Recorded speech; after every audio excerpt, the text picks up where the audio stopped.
Good day everyone, I'm your teacher for today, Teacher Charlotte Mayperia, and you can call me Ma'am Charlotte. So our topic for today is all about the elements of colors.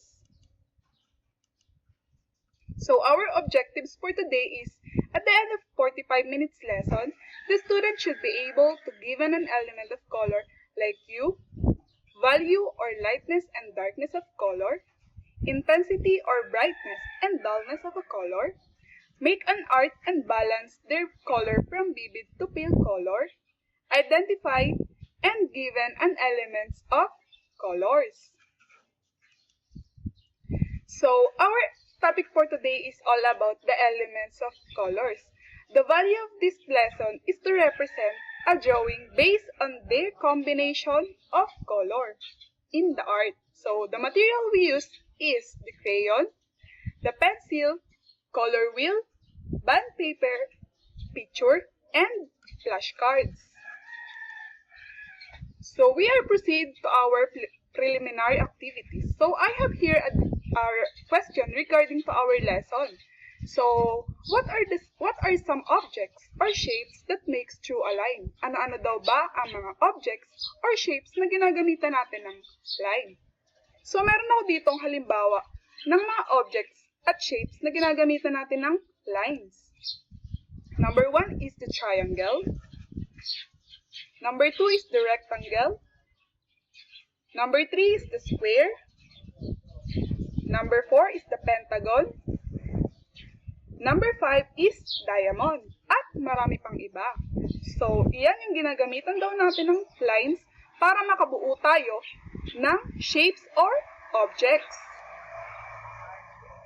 So, may konti ang katanungan sa inyo regarding to our lesson, which is the elements of colors. So, familiar ba kayo sa different colors ng ating rainbow? Siyempre, familiar tayo sa kulay ng rainbow kasi 'di ba nakikita natin ang rainbow kapag may paparating na ulan. Okay? So, ito ang halimbawa ng mga kulay ng rainbow. So, number 1 is the red. Okay, nakikita nyo? The orange, yellow, the green, blue, and indigo. And also the violet. So, iyan yung makikita natin sa rainbow colors. Okay? So, can you give another colors that accept natin ang color ng rainbow? Ano-ano ba ang mga kulay na wala pa sa rainbow? Di ba meron pa? Okay? So, ito yon. Number 1 is the gold. Okay? Hindi natin nakikita ang gold sa rainbow. The black and also the white. So, hindi natin nakikita ang black at white sa rainbow. The gray, yellow-green, pink, yellow-orange, okay? The brown, black, and cyan. So, iyan yung mga hindi natin nakikita sa rainbow colors, okay? Next is, we are going to our discussion. So, what is the difference between the primary, the secondary, and the tertiary color? Ano-ano daw ba ang pinagkaiba ng tatlong elements ng color na to? So, we are tackle about the three. Number 1 is the primary color. Primary color are sets of color that can be combined to make a useful range of colors. The primary colors are those which cannot be created by mixing other colors in a given color space. Ibig sabihin, ang primary colors daw, meron tayong tatlong different colors dito. Okay? Meron akong ilang halimbawa ng kulay, yung tatlong kulay sa primary colors. Okay? Number 1 is the blue. Okay? Number 2 is the red. And also, the yellow. So, iyan yung ating primary colors. Next is the secondary colors. Secondary colors are actually will depend on the proportion in which you mix the two primaries. For example, if you add more red than yellow to a red-yellow mix, you get a reddish-orange. And if you add more yellow than red, you get a yellowish orange. So, sa madaling salita, ang secondary colors daw ay pinag-combine na primary at secondary colors. Okay. So, meron ako ditong halimbawa ng secondary colors. Kung mapapansin nyo, narito ang primary colors natin. Nandito ang red, blue, and yellow. So, next naman is, ang secondary colors natin dito ay ang violet or purple, the green, and the orange. Okay. So, iyan yung ating secondary colors. Kung mapapansin nyo, ang sinasabi na secondary colors is pinaglahok or pinagmix na primary colors at secondary colors. So, I have here an example. Ang red, kapag pinag-combine natin sa blue, pag minix natin ang kulay na yon, ang kalalabasan ng kulay niya ay purple or violet. Next is pag pinag-combine natin ang red sa yellow, pag pinag-mix natin ang kulay na yon, ang kalalabsan ng kulay niya ay orange. Okay. So, next is kapag pinag-combine natin ang blue sa yellow, pag pinag-combine natin sila, ang magiging kalalabasan ng kulay ay green. So, iyan yung secondary colors. Okay. Next is the tertiary colors. The tertiary colors are made by mixing equal parts of one primary colors and one secondary colors. Ibig sabihin, ang tinatawag daw na tertiary colors ay ang pinag-combine na primary at secondary colors.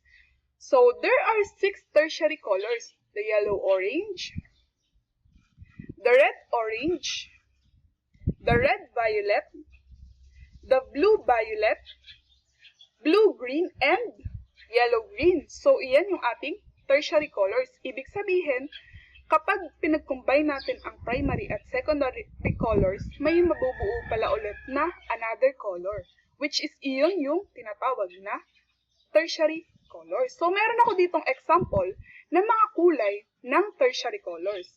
Ito, okay. So, mapapansin nyo dito ay marami na. Kasi nandyan na yung primary at secondary colors. Kung mapapansin nyo dito, halimbawa, kapag pinag-combine natin or minix natin ang kulay na yellow at yellow-orange, okay? Pag kinumbine natin yung dalawang kulay na yon, may mabubuong another color which is the orange, okay? Kung mapapansin nyo, pag pinag-combine natin ang, di ba, ang yellow ay primary color. The yellow-orange is the secondary color. So, pag pinag-combine natin ang primary at secondary colors, nagkakaroon ng another color which is the orange. So, iyan yung ating tertiary colors.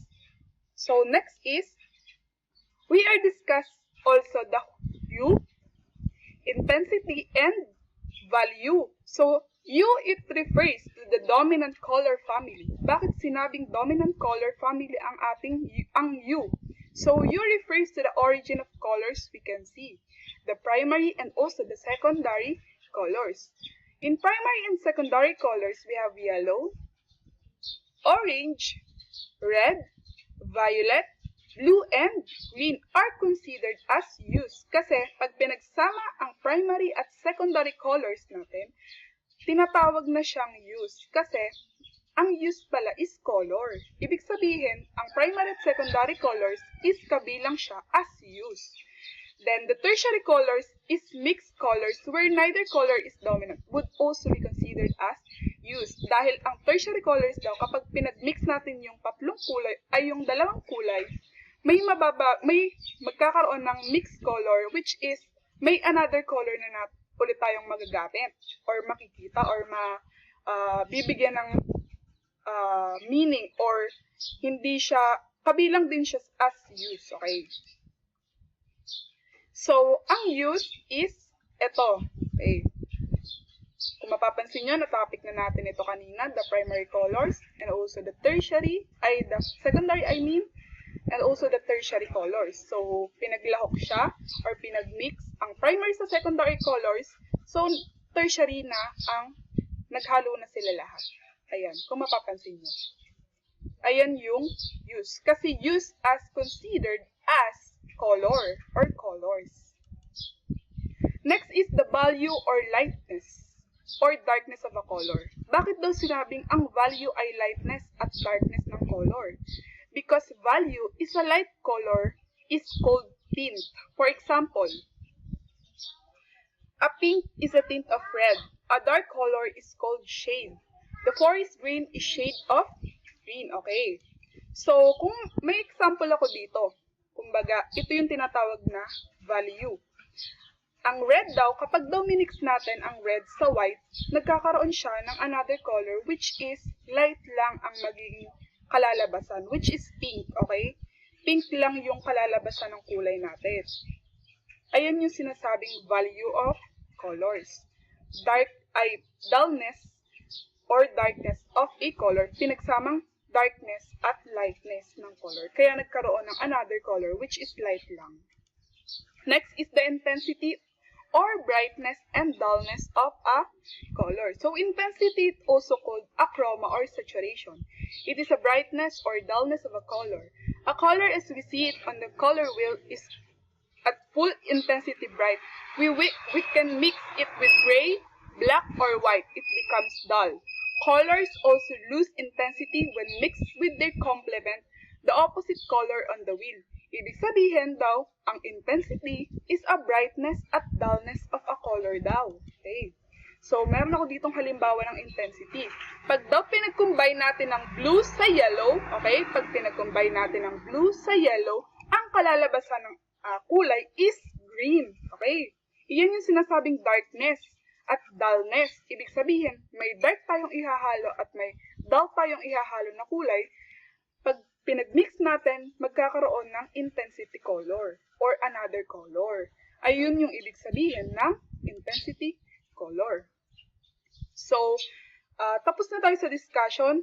So, meron dito akong activity which is, the title of our activity is all about I combine colors. In the box has two different colors. In each column, it has a separate colors. Okay, may 3 column tayo dito.